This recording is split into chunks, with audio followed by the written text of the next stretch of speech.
Ouch! Oh la vache! Putain, je pensais pas dire qu'un jour, qu'Angelina Jolie m'avait manqué dans le rôle de Tomb Raider. Salut tout le monde. Et pour faire court, je suis allé voir Tomb Raider. Bon, et comme vous l'avez compris, je n'ai pas aimé ce film. Je pense que je vais quand même, pour Labyrinthe, avoir une horde de fans, enfin bref, pas une horde de fans, mais je vais avoir des haters qui vont forcément pas aimer ma critique. Mais je m'en bats les couilles. Donc concrètement, avant de vous dire pourquoi je n'ai pas aimé ce film, je vais également vous parler des acteurs de ce film. La première donc n'est autre que Alicia Vikander, qui donc joue le rôle de Lara Croft, que vous avez pu voir dans The Danish Girl et Ex Machina. Le deuxième acteur de ce film n'est autre que Daniel Wu, que vous avez pu voir dans le film Warcraft, mais également dans le film Shinjuku Incident.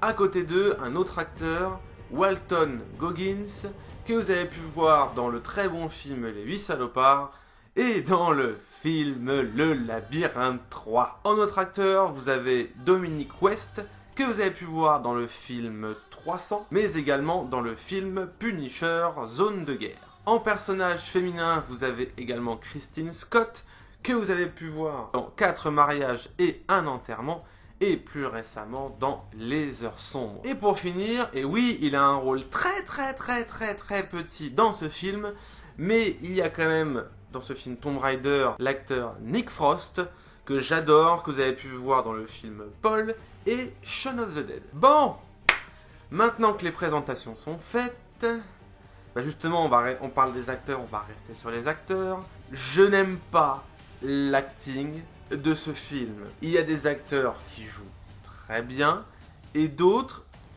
putain, mais il y a un souci. Enfin, je veux dire, Alicia Vikander, qui est censée donc jouer le personnage principal de ce film, a pour ma part le moins bon acting de tout le film. Et c'est pas faute d'avoir fait d'autres films avant. Bon, je vais vous dire concrètement, je n'ai pas vu les autres films qu'elle a fait, dans lesquels elle joue. Mais putain, là, concrètement, enfin, il y a des moments où j'ai l'impression, j'ai le sentiment qu'elle joue bien, et d'autres moments, oh la vache! Pour vous citer des moments effectivement qu'on voit dans les bandes annonces, par exemple quand elle voit son père sur la caméra, putain, la meuf, ça fait 7 ans que son père a disparu, donc il est présumé mort quand même. La meuf le voit sur une caméra, c'est le dernier moment, le dernier instant de sa vie qu'elle n'a pas vu, mais qu'elle va pouvoir découvrir après 7 ans. Elle fait regarder la caméra. Ouais. Bon. Ok. Il n'y a pas de vrai sentiment, de réaction qu'un être humain normal aurait dû avoir. Ou puis même, ne serait-ce que par exemple, bon, dans le film on le voit aussi, on sait que c'est le mec là, le méchant là, qui a tué son père, machin, il lui dit là, putain, il lui dit, j'ai tué ton papa. Alors déjà la scène est pourrie, déjà, pour moi je l'aime pas du tout cette scène, mais il lui dit, j'ai tué ton père, ça lui fait ni chaud ni froid. Elle fait juste, ah, il a tué mon père. Enfin, ah, putain, le personnage, enfin l'acting est donc très limite pour moi, et le personnage en lui-même, parce qu'on va quand même parler des personnages, oh putain, vous avez fait quoi avec le personnage de Lara Croft? Concrètement, son background est inutile. On a un film origin story. Déjà, je commence à en avoir marre des films origin story. Enfin, quand ils sont très bien faits, ils sont bien, mais quand ils sont vraiment ratés, là, vraiment, c'est le cas, quoi. Et là, la partie vraiment background de Lara Croft, comme ils nous l'ont montré dans le film, est inutile. La partie background, c'est-à-dire la découverte de son personnage au début du film, c'est inutile. On connaît Lara Croft, enfin, non, enfin, le fait de se dire, ouais, la meuf, alors pareil, c'est dans l'histoire aussi, hein, je vous spoil qu'un tout petit peu, mais la meuf, entre guillemets, voilà, son père, il est disparu depuis 7 ans, mais elle veut pas garder sa fortune, parce que c'est la fortune de son papa, donc, entre guillemets, elle a un petit boulot de merde, et nanani, nanana. On s'en fout, surtout que c'est pas utile dans le film, c'est putain de pas utile. Les seuls moments utiles du background de Lara Croft, qui sont bien utilisés, et en plus, les actrices sont utilisées pour faire Lara Croft petite, joue très bien, ça oui, c'est des petits flashbacks, et là c'est intéressant. Comme dans les premiers films en fait qu'ils ont fait sur Tomb Raider, les flashbacks de quand elle était gamine avec son père, là oui c'est intéressant, là il y a quelque chose. Tout ce qu'ils ont fait, la première partie du film, où on voit la vie quotidienne de Lara Croft, ne sert à rien. Pour moi, dans ce film, cette partie ne sert à rien, parce qu'en plus, elle est même pas exploitée après. La seule partie qui est potentiellement vite fait exploitée dans cette partie-là, c'est qu'effectivement, elle doit signer des papiers pour reprendre la fortune de son père, reprendre la boîte de son père, l'entreprise Croft.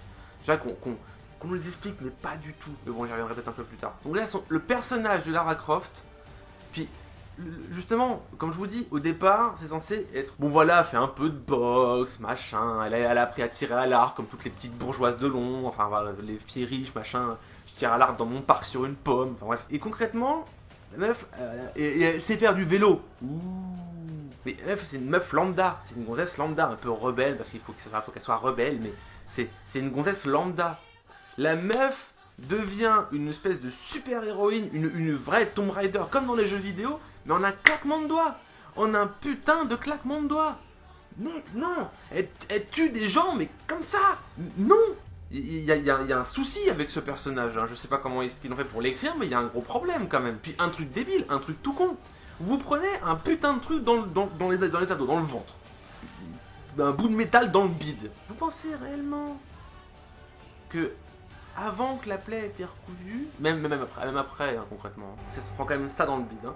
Vous pensez vraiment qu'avec ça, vous allez pouvoir coucher et tuer et mettre au sol un militaire entraîné en combat singulier, enfin je veux dire, main à main quoi, et lui faire des prises et tout, limite de catch hein. Moi non, enfin concrètement, même si la meuf fait de la boxe, t'as un putain de truc dans le... Enfin, tu viens de te faire bousiller les ados. En plus, surtout qu'avant, elle joue la scène genre, ah, merde, on m'a repéré, ah. Après, elle te fait des prises, mais... Oh là là là là là.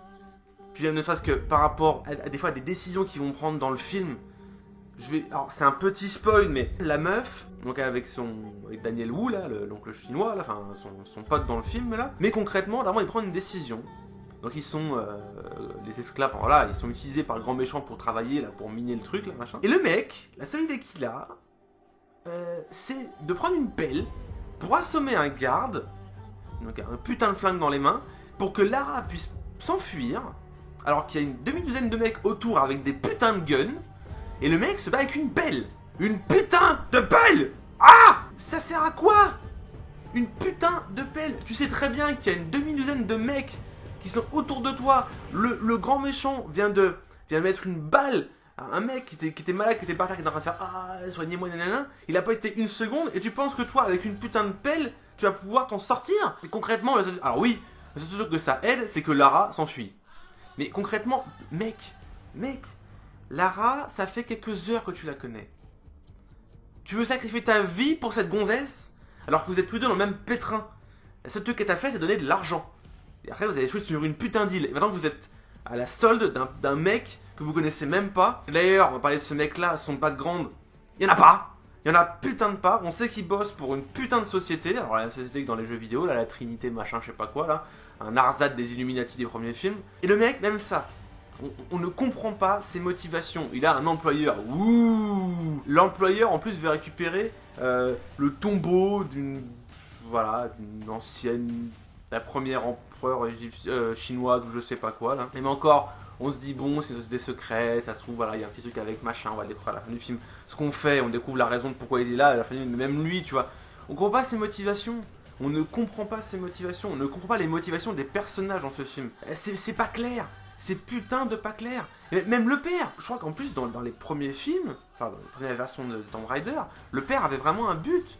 Là, concrètement...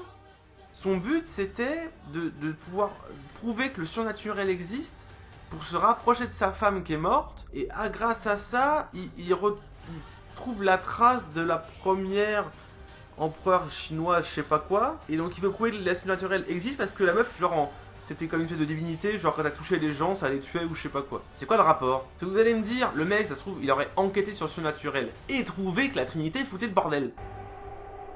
Mais là, apparemment, comme le film nous l'explique, c'est l'inverse. Le mec cherchait des trucs surnaturels, et le fait qu'il cherche là-dedans, qu'il ait trouvé la machine, l'empereur chinoise, l'impératrice chinoise, bah concrètement, la Trinité s'est intéressée à lui et l'a utilisé. mec, pourquoi déjà de base t'es parti voir ce truc-là? Je pense qu'à mon avis, si vous faites un peu de divinité dans ce monde-là, enfin de surnaturel et tout, il aurait peut-être pu trouver autre chose. Mais non, il est tombé pile poil sur le truc que la Trinité cherchait. Putain. En plus, le personnage du père, mais inutile, mais d'une force. Oh. Le seul truc que le personnage, la présence du personnage dans ce film, c'est Lara Croft devient un Tomb Raider. Enfin. Oh putain. Oh la vache. Le personnage ne sert à rien. Les personnages, la plupart des personnages ne servent à rien dans ce film. Ils sont pas construits, il n'y a pas de background, ou alors il est inutile. Le seul putain de personnage qui m'a vraiment intéressé dans tout ce film, c'est lui. Et putain, c'est le putain de prêteur sur gage, bordel de merde. Et il apparaît 5 minutes à l'écran. Ah. Et le scénario. Le putain de scénario. Alors vous allez me dire, mais oui, mais c'est le scénario du premier jeu, nanana.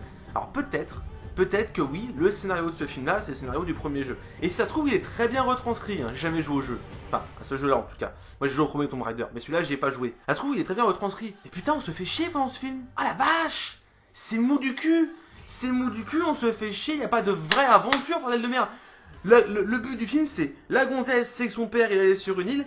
Elle va sur l'île, bah, voilà, parce qu'elle a envie de savoir où est son papa, alors que pourtant il est présumé mort. Donc elle va sur l'île, et sur l'île, bah, il y a 2-3 décors, elle est dans un avion, puis elle arrive dans le tombeau, et puis voilà. C'est pas un vrai film d'aventure, il n'y a pas de décor de ouf, nanana, enfin. Puis concrètement, si c'est le scénario du jeu, bah autant jouer au jeu. Parce que concrètement, j'ai pas envie juste de voir une bande, enfin, pas des trailers, mais des cinématiques. En gros, j'ai l'impression vraiment d'avoir vu des cinématiques de films, de jeux vidéo, mis bout à bout. Et ça fait un film. Sauf que le problème, c'est qu'un jeu, c'est pas que des cinématiques. C'est un putain de gameplay, il y a une aventure derrière, on joue le personnage, on tire sur des gens, on fait des petites quêtes, des machins, des énigmes et tout. Là, on a juste l'impression de voir des trucs mis bout à bout, des cinématiques du jeu Tomb Raider mis bout à bout. C'est comme ça que moi, personnellement, j'ai vu le film. Donc il y a un problème quand vous faites ça. Je veux bien qu'on fasse une adaptation fidèle. Je suis d'ailleurs l'un des premiers à dire que l'adaptation doit quand même rester fidèle à l'œuvre d'origine. Mais là, je sais pas. Mais si vous avez vraiment fait une adaptation du jeu fidèle point par point, ça passe pas, ça marche pas. Il y a un problème là. Et les décors, les effets spéciaux, ils sont partis où? Les seuls décors vraiment intéressants, bien foutus, c'est Londres. Ah bah, c'est sûr, c'est une ville, il n'y avait rien à reproduire. Donc c'est simple, hein. Enfin, même si c'est pas Londres, je m'en bats les couilles, ça peut être n'importe quelle ville.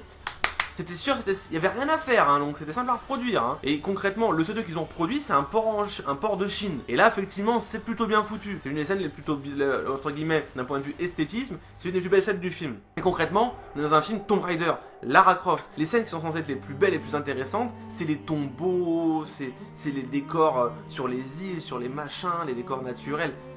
Là, non. Déjà, à la base, on voit que ça a été refait, que c'est des fonds verts, c'est des effets spéciaux. On le voit, mais des kilomètres. Les effets spéciaux des explosions, les mecs, je sais pas ce que vous avez foutu, mais ils se voient, mais ils sont vraiment dégueulasses. C'est dégueulasse. Les effets spéciaux, mais vous avez fait quoi, les mecs? Après, vous avez, je sais pas, mais peut-être que je suis trop chiant, trop con, genre t'en demandes peut-être trop, mais putain, mais il y a d'autres films qui sortent à cette même époque que ce film-là, qui ont le même budget et tout, qui sont 10 fois mieux niveau effets spéciaux. Là, il y a un problème, putain. Donc non, vraiment, non.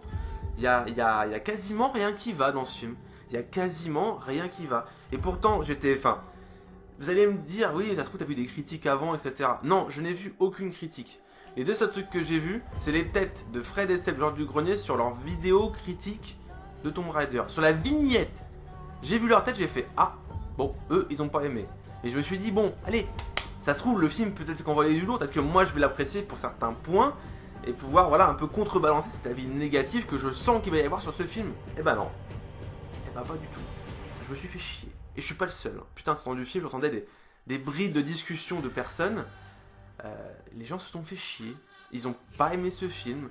Que ce soit les fans du jeu vidéo ou juste ceux qui sont voulu aller au cinéma. Et puis c'est même pas comme éventuellement le Labyrinthe où c'est plus un teen movie où je peux un peu excuser le délire.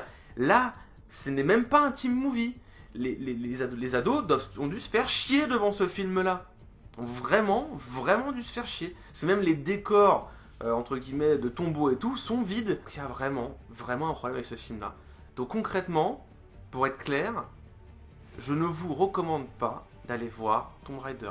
À moins que vous soyez un gros fan hardcore du jeu et que vous ayez envie de voir le jeu, votre jeu vidéo favori retranscrit à l'écran, enfin à l'écran cinéma, hein, pas un écran de jeu vidéo, un écran de cinéma, ok, je veux bien comprendre. Vous soyez voilà, comme moi intéressé par les films, vous allez voir ce film, pas de souci, je veux bien comprendre. Mais concrètement, si vous voulez voir un bon film Tomb Raider, ou en tout cas bonne Tomb Raider, une belle Lara Croft au cinéma, faut regarder ces deux films. C'est tout.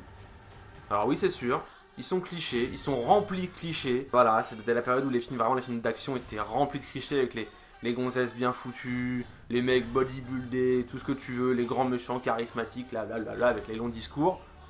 Mais au moins, on passe un nettement meilleur moment devant les deux premiers films Tomb Raider qu'ils ont fait. Par rapport, en tout cas, à celui-là. Et en tout cas, c'est mon avis. Je vous impose pas non plus mon avis. Vous faites ce que vous voulez aller au cinéma. Vous allez kiffer. Vous avez détesté les premiers Tomb Raider. Moi, j'ai bien aimé les premiers Tomb Raider. Je trouve ça très divertissant.